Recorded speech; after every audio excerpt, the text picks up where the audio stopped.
Hey, everybody, it's Andrew Brown, and we're at the start of our journey asking the most important questions first, which is what is the GitHub Actions certification?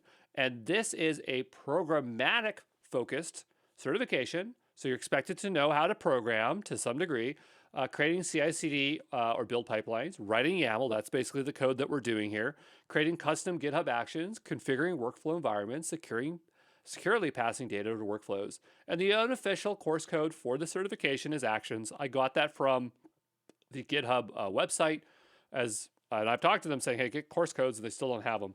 The GitHub Actions is probably one of the most popular CI/CD tools this day. I can't say for certain if it is the most popular, as Jenkins is really hard to dethrone, but it definitely is something that a lot of people are gravitating towards just because you already have a GitHub account and it's so easy to use.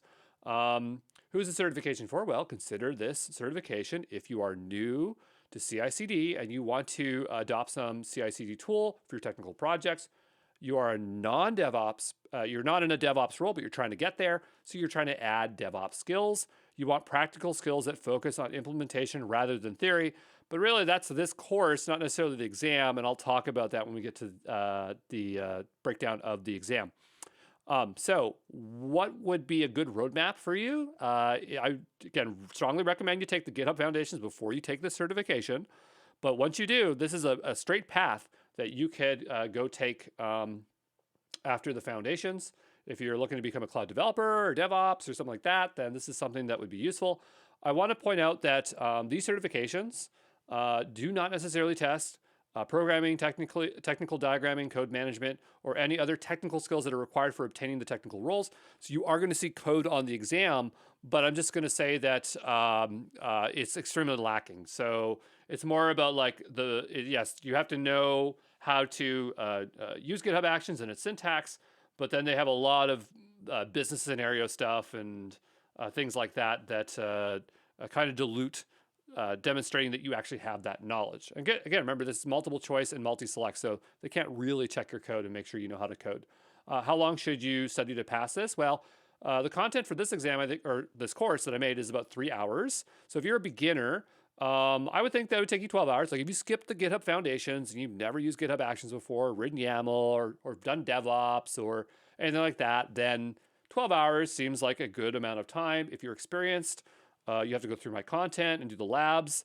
And then you need to do practice exams and do some additional readings. So you're probably looking at 4 hours. So yeah, someone with a strong DevOps background or CI/CD knowledge, you're not going to have a hard time here. I would say average study time around 8 hours. I would split that time between lectures and lab 50-50 with your practice exams. Okay, so once you're done the lecture and labs, assume that you're going to put the same amount of time or similar time with practice exams afterwards. But for some people, it might be a little bit faster because they can get through the lecture lab content faster by 2 timesing it or skipping some of the content. Recommended study time here is 1 to 2 hours a day for 7 days. What does it take to pass exam?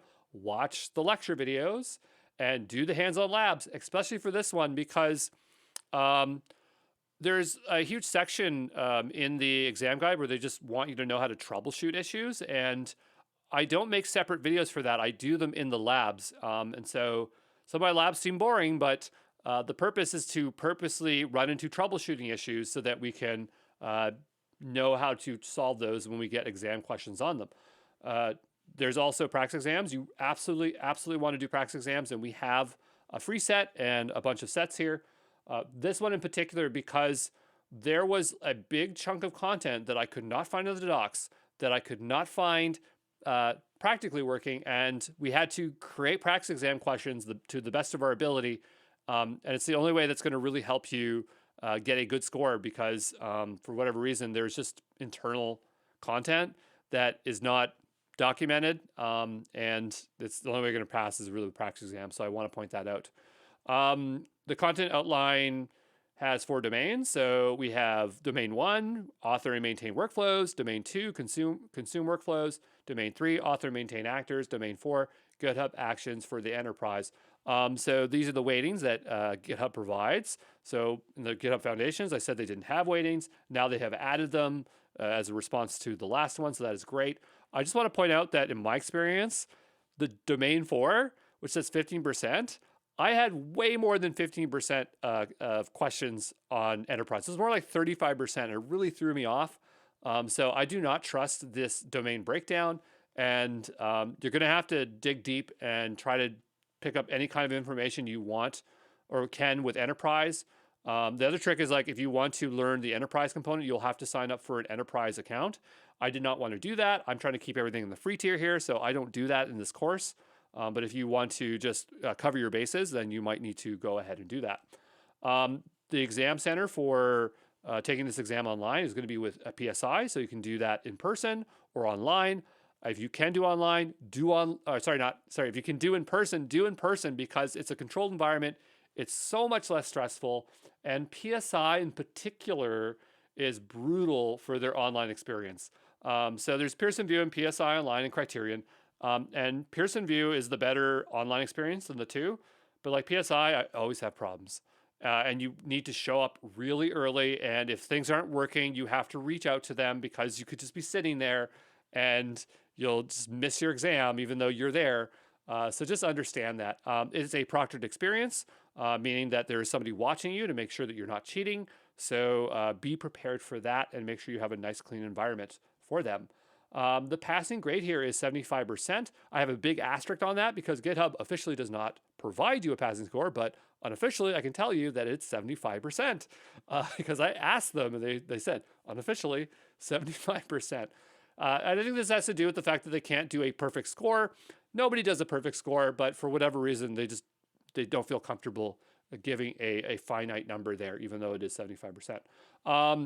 The number of questions you have in the exam is 75, 60 are scored, 15 are unscored.